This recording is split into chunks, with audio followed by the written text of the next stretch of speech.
విజయనగరం రాజులు, పూసపాటి వంశీల ఇలవేల్పు, ఉత్తరాంధ్ర ప్రజలు కోరిన కోరికలు తీర్చే తల్లిగా పేరొందిన పైడితల్లి అమ్మవారి సిరిమానోత్సవం వైభవంగా సాగింది.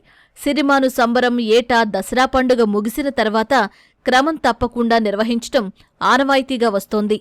జాతరను తోలేళ్ల ఉత్సవంతో శ్రీకారం చుట్టారు. ఎప్పటిలాగే పైడితల్లి అమ్మవారు ఉత్సవ వీధుల్లో సిరిమాను రూపంలో ఊరేగారు. సిరిమాను అధిరోహిత పూజారి వెంకట్రావు రూపంలో అమ్మవారు భక్తులకు దర్శనమిచ్చారు. చెదరగుడి నుంచి విజయనగరం కోట వరకు సిరిమానును ఊరేగించారు.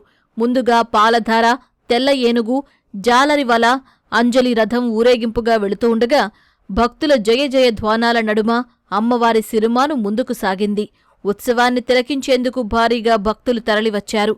ఎత్తైన భవంతులపైకి ఎక్కి మరీ సిరిమాను సంబరాన్ని కనులారా తిలకించి పునీతులయ్యారు. అనాదిగా వస్తున్న ఆచారం ప్రకారం నగరంలోని పలువురు భక్తులు వివిధ వేషధారణలతో, డప్పు మోతలతో ఆలయానికి చేరుకుని మొక్కుబడులు చెల్లించుకున్నారు. భక్తుల కోర్కెలు తీర్చే పైడితల్లి సిరిమానోత్సవం సందర్భంగా మంత్రి లోకేష్ శుభాకాంక్షలు తెలిపారు. అమ్మవారి కరుణతో రాష్ట్రం, ప్రజలు సుభిక్షంగా ఉండాలని ఆయన ఆకాంక్షించారు.